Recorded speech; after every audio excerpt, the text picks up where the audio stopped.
Welcome back to another episode of the Humble Hustle Podcast. I'm your host, Nick Jones, with Kayla Ebner. Hello, hello. It's another solo episode today. We'll keep this one pretty brief. What are we talking about today?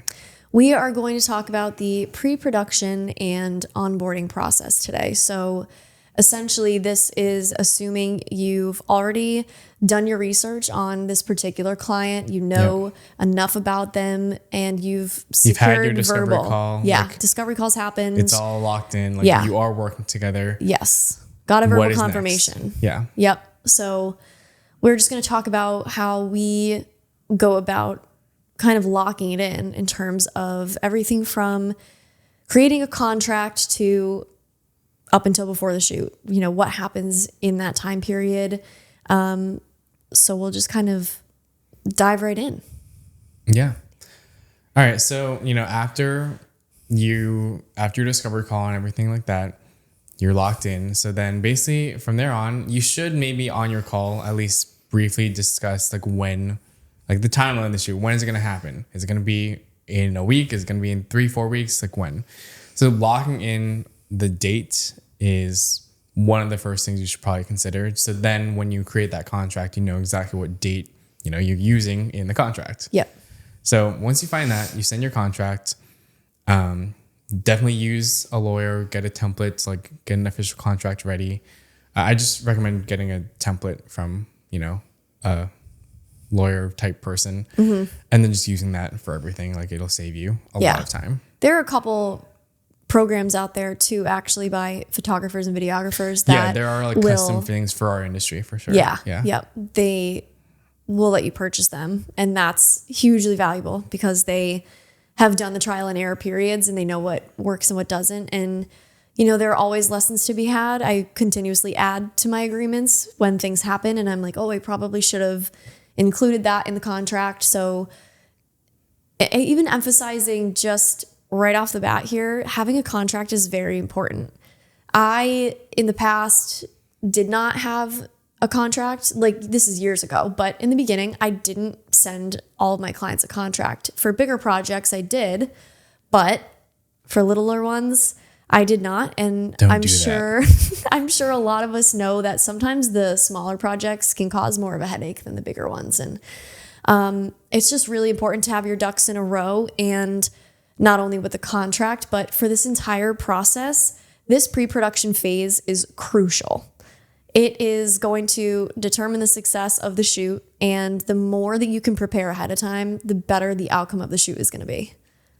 Yeah, I completely agree. And I'll be a little transparent here, only because I don't do it anymore. I don't shoot these anymore, but real estate listings, they're so small. Those are the only things that I personally don't do contracts for. Okay. And it's only because I do them so infrequently. That makes sense. But anything else, no matter how small it is, I will have a contract. Yeah. There was actually, I just booked a shoot with us. It's a girl who runs her own digital running program. So she, will create programs for runners. And I almost didn't send a contract for that because I'm like, oh, it's just a photo shoot with a couple small videos. I just didn't necessarily feel like it was going to be necessary. And then I thought about it and I was like, you know what? It's better for both parties, myself and the client, to have everything laid out, to have all the details, and just to be on the same page with everything. So I ended up sending it, and I'm glad that I did because you just never know. It's just good business practice. Yeah. You never know. No matter how small it is, something could go horribly wrong. Yeah. And you will always be saved by the contract. Yep. Yeah. So highly recommend. I did end up sending mine to my lawyer to look over. And he made some very crucial edits that I'm glad that I sent it to him because yes, it was expensive. Lawyers are expensive, but they'll save your ass. They will save your ass. So make sure you get a lawyer's eyeballs on those, or purchase a program that has been looked at by lawyers. Right. And used before. Right. Yeah. So yeah, I guess, like you said, it's a huge importance, the pre-production phase, and it will make or break the production itself for sure. So what I do is when I'm on basically a secondary call after the discovery call, it's basically a full-on planning call, a pre-production call. So we work collaboratively to essentially craft the best video strategy that is geared around their business. And so it's my job to take care of all that pre-production process. You don't need to, like, sometimes the client will handle some of it and then you'll just be kind of filled in, and that's fine. If they want to do it, that's totally fine by me. I will work with that. But if they don't, which is a lot of people, I offer to do it. So everything like location scouting, finding talent, and, you know, creating the storyboard, mood boards, like my team and I, we handle all of that. So again, it's not something everyone does, but that's just kind of how I do it. Right. Yeah. And it depends on the client too and how specific their vision is. I know some clients of mine have been super specific on what they wanted to achieve with the video. And that just depends on, that means you just have to work together and figure it out and really dive deeper into the why of the video. Like we talked about off the mic, where is this video going to be living? Is it just for social media? Is it going to be on the website? What's the purpose of the project? Establishing at the very beginning whether they are just hiring you as like a camera op, a videographer, photographer, whatever, or if they kind of want like the full service. Are you a body or are you a creative director? Because like, if they had their own vision, they will just hire you as a camera op and like, that's it. And that's fine. Like, you can do that. But if they trust you and they want you to help them with the vision, then that's when you'll have to kind of offer all these other steps. Yeah. Yeah. And I really like when I'm involved in that part of the process. I do too. Yeah. I think that part is really fun. And especially if the client is receptive and trusts you to spark ideas and work with them. Cause you have an interesting, as a videographer, you have an interesting lens into their company. You're not internal. You are an outsider and you're viewing it from a different perspective. So it really behooves them to listen to you, take your thoughts and advice into account. And you can throw out suggestions and maybe they don't all stick, but your opinion is valuable being an outsider and seeing it from a different lens, literally. Personally, this has always been a thing for me. I really like having the creative control. Yeah. I'm totally willing to, you know, just step in as the video, like the camera op if necessary. If they have a certain vision that they just want me to execute, fine, so be it, we'll do it. But when they give me the freedom to be in charge of all that and really essentially give them the idea and like they can approve it or not, but like if I can at least be the one to create the concepts, I find so much more enjoyment in doing that. And if it goes through and like we actually execute it, it's way more satisfying for me personally when I get to execute on my own visions rather than just be the camera op for someone else's. Yeah. That's honestly one of the reasons why I love doing fitness photo and video so much, is because it helps even that much step further if you're invested and you're really interested in the subject. I think it makes it even better because you have that extra perspective, that extra layer of knowing the subject and being interested in the subject matter. I think it makes it really fun. Yeah, no, for sure. Like knowing the industry that you're working in, you'll always be able Helps to bring like a fresh set of eyes and like a new perspective, unique perspective that other people just wouldn't be able to bring. Yeah. Other things that we're talking about on that call, deep dive into like schedule, right? So you talk about the vision, you get an idea of, well, that's in the discovery call, but you're still more so talking about the goal of the project rather than what the company is about in general or what the client does in general. Because ideally you've done that beforehand. Like we want to make that clear. Right. You need to do your research on them. Yeah. So make sure you know a little bit about them before you do that discovery call, because if you are getting questions from, like I've gotten questions from people on discovery calls, like, so do you know a little bit about us? Like, you know, something I heard, like it kind of like was a little eye-opening. Like it wasn't anything I was really doing, but just hearing it was like, oh yeah, that does sound a little bad. So like someone said that a question you shouldn't be asking on a discovery call is like, oh, I'd love to hear more about your business. Like you shouldn't be asking that because you should already know everything you need to know due to your prior research. Yeah. Like basically you need to go into that call and essentially let them know by just start talking about stuff that you know everything about their business. Like, Right. you've looked at their website, you've looked at every sort of online presence they have. So you, at least all the public knowledge, you should know. Yep. So there's no real need to ask them, can you tell me more about your business? Because to them, that just means like, oh, they probably they don't know anything. Like, I need to tell them everything.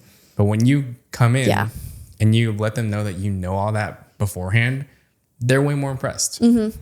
Yeah. And one thing that you, instead of that question, tell me more about your business, you could always pinpoint a specific service that you find on their website, or a specific product, or a specific post on Instagram, and say, oh, hey, I saw your post from a couple weeks ago about XYZ. Can you tell me a little bit more about this product that you're launching, and like what your goal is? And I know that's going to be a big part of this video campaign and this project, or this branding photography.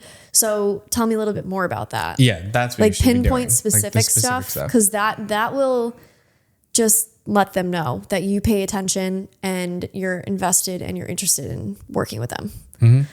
So you've gotten all of that out of the way. Now we're talking about this specific project. So what kinds of stuff are you doing with scheduling and creating a timeline? I guess when it comes to like scheduling and stuff, it really depends on how soon they need it. So if they want this expedited and they need it in like 10 to 14 days, like that's going to be a little different. But yeah, if it's going to be, 3 weeks out, 4 weeks out, we set the dates. And then from there, we kind of just make sure everyone we need involved is involved. So if we need talent for the shoot, which we should know by now, after we know the direction the shoot's going to go in, like, do we need talent? Do we not? We start finding them. So you can use creative agencies, talent agencies, Instagram, social media to find talent. Even just asking your friend can be kind of a last resort. But like, one of the first steps, once I know talent is involved, is to just lock them in. And like, that goes for, like I said, anyone who is supposed to be involved, just make sure you lock them in for that day to make sure everyone who is going to be on set is prepared. Send a calendar invite. Yep. Love a calendar invite. Yeah, for sure. And then I guess from there, it's like the storyboarding stuff. So I use Milanote. I know there's a few other apps out there. I think like Cosmo is one, but like I prefer Milanote. It's an app you can get, computer, iPad, phone, whatever. And you can essentially create these really aesthetic mood boards and storyboards that I find really helpful. Like, I just actually did one for a shoot that I'm doing this weekend, and I lay out the sample images that I know I want the frames to be, or you can hand draw stuff if you really want to. And then descriptions, anything, details for like the camera operator to know, stuff like that. And then you can share all this to the client and make sure that they are on the same page, they can see the vision, and you can walk them through it. So you can have that call, pull up the storyboard, pull up the mood board, and just ensure that the brand message that the client has is going to be told properly through this video, and let them know that this storyboard should, have that brand message in it. Yeah. Make sure it reflects what they're looking for. Right. Yeah. It really does look so aesthetically pleasing. I started using it because you've suggested it, and I'm like, damn, it looks good. It looks so good. That's all like the reason I use it pretty much. Like, just because things look good. Yeah. And I'm a visual learner too. So I like that kind of a thing is life-changing for me, because for me to be able to see it and visualize it, like, yes, it's in my brain, but to put it somewhere where, like, I have gotten to the point where in the past I would like physically print out photos and like cut them out. And like, I've done vision boards for myself where, like, reflecting on the year ahead, what do I want to accomplish? And I like would print out logos of businesses I want to work with and do all that. Oh, wow. And I can now like literally do this in this app, Milanote. It's spelled Milanote for those listening. Just because I know it's like kind of an interesting name. I wonder how they came up with that name. Something to do with notes. Yeah, but it's really cool. And they have templates. Tons of templates. Yeah. It's free until you hit like a certain number of boards. I think it's like maybe 10 or 12 boards or something. It doesn't seem like it's very expensive though. I forget how much exactly. I definitely pay for it. The full version, I forget exactly how much, but it's not bad. Worth it. Yeah, the aesthetics of it goes a long way, because it just looks way more professional for the client, and it enhances their experience as well when they're able to go through this really clean, neat, like minimal board, and everything is what they need is there. Yep. And it also, like, the kind of aesthetics aspect of it flows into other stuff that I do. Like I was telling you off the mic, I sent a pitch deck to someone recently, and they went out of their way to tell me how nice of a pitch deck it was, like the graphics and like just how it looked to the eye. So like that felt really good to me. I was like, I designed it really well, so like that was good. So like I put a huge emphasis and value on just how good I make things look, the graphics and like just aesthetically pleasing everything. It goes a long way. And then for timeline and stuff, I usually just use Google Docs. I have a template that I have for wedding videos, for a schedule for a wedding day, and then I have a template for just a normal production day. So that I usually will do in a Google Doc and just kind of write down, from this time to this time, we will be here doing this.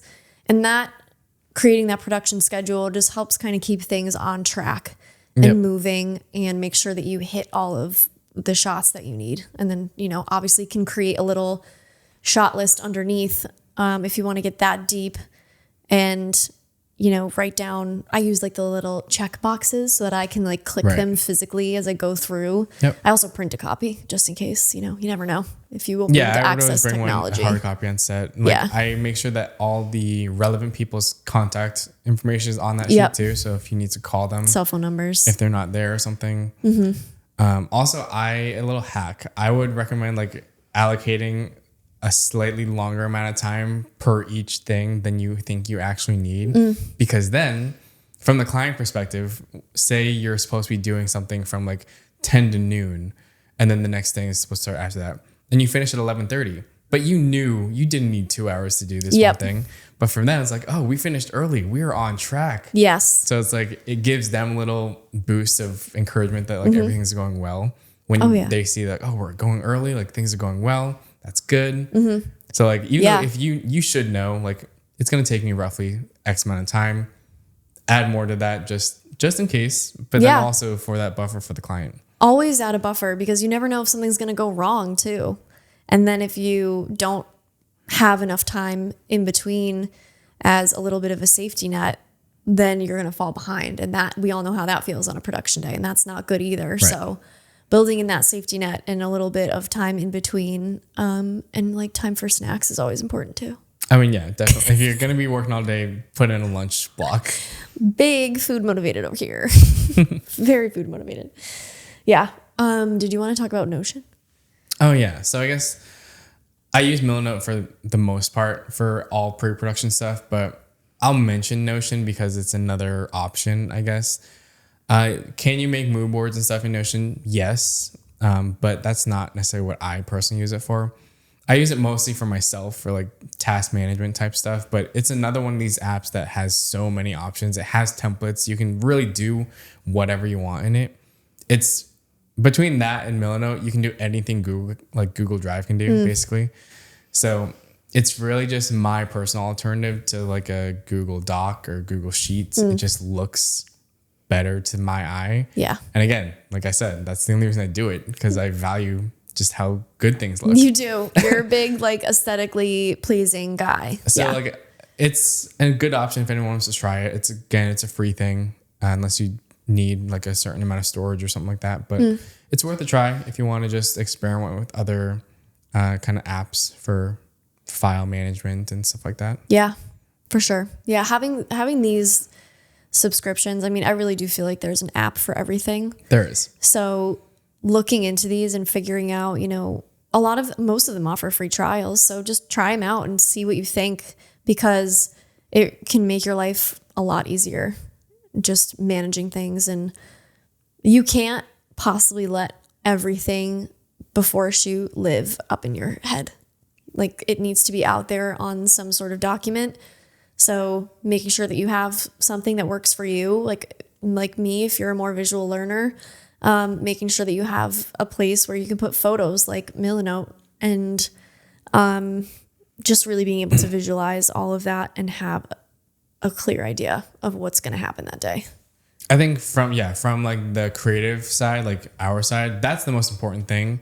Honestly, just making sure that you're using apps, the software, whatever, Something. that you are very comfortable in. Yeah. Like obviously, yeah, the client's comfort level matters too. But if you're not even comfortable using it, don't use it. Yeah. Like first and foremost, make sure you're using something you can use and you know how to use. And then worry about how the client feels after that. Yeah. Yeah. And I wouldn't necessarily go trying a brand new thing right before a shoot. Like I would maybe, if you're going to do like a personal shoot, like test it out before, I guess, to make sure. Cause I mean, yeah, I think that's make what sure you're I did a comfortable. lot. Like Yeah.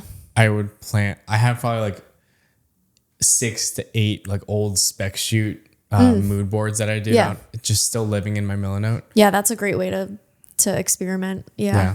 definitely. For sure. Okay. What's next? Oh yeah. So now all that stuff is essentially done. So now it's really just a matter of reviewing with the client and making sure that everyone's on the same page. I know you Having mentioned, one last call Yeah. is definitely can't hurt. Doesn't have to be a Zoom call. You can have like a quick phone call could be 5-10 minutes. because like you don't need to run over everything. It's really just going to be a quick check-in. Shooting an email to, again, everyone who's going to be involved, whether that's the client's going to be on set, any talent, any assistant photographers, like food stylists, whatever, makeup, hair, makeup, whoever's going to be involved, shoot them all like a reminder email a couple of days before, just to ensure that, everything's ready to go. There's no issues. They know how to get wherever they need to go, stuff like that, small details like that. Yeah. Communication is very, very important. Over communicate if you have to. Yeah, It's better to over communicate than not enough. for sure. Yeah. I think that covers everything, right? Yeah. Pretty much. Yep. I mean, as we said, the pre-production phase is the most important part. Like, obviously, the production part is where the bulk of things happen, but it will not happen smoothly if you don't nail the pre-production. Yeah. I've definitely made mistakes before where I didn't go over enough in the pre-production phase or didn't communicate enough and things got misconstrued or we weren't on the same page, and it does create problems. And I don't think I've ever had any catastrophes with that per se, but there are hiccups that are very inconvenient, and it could also make your time in post-processing a lot messier too. I would say, like, this happened to me earlier on. I would be like almost nervous to ask questions. Like, don't be scared to ask them questions. Yeah. Like, if you need clarification on something, just ask it because you will regret it later Yep. on. So like when you're on any calls with them, whether it's that first kind of pre-planning call or that final check-in, if you still are unsure of anything, just ask. Yep. Like, there's no harm in asking. Nope. Yeah. The clearer you can be, the better. Yeah. So like you and them should go into that day both fully aware of what's happening. For sure. So yeah, that pretty much wraps it up. Maybe next time we can talk about other phases. Like we can kind of do the production phase and like post-production phase in some future episodes. For sure. All right. Thank you so much for listening and watching. We are on TikTok and Instagram, so make sure you hit us up at Humble Hustle Podcast. Please give us 5 stars on Spotify and subscribe on YouTube if you're watching. We love that. We've gotten a couple of questions about if we're going to be on Apple Music, Apple Podcasts. We'll see. We'll see. But you can always check out YouTube, and you can like watch YouTube while you're driving too. I mean, don't watch it while you're driving. That would be I'm not endorsing that, but you can like put on for the audio. Scratch that. We also really encourage you guys to submit your stories. So if you have a hot take, if you have a success story from a shoot, if you have a horror story from a shoot, submit it. We have a link in our bio in Instagram with that, and we can link it in the show notes. Perfect. All right. All right. So with that being said, we will see you in the next episode. Bye. Bye.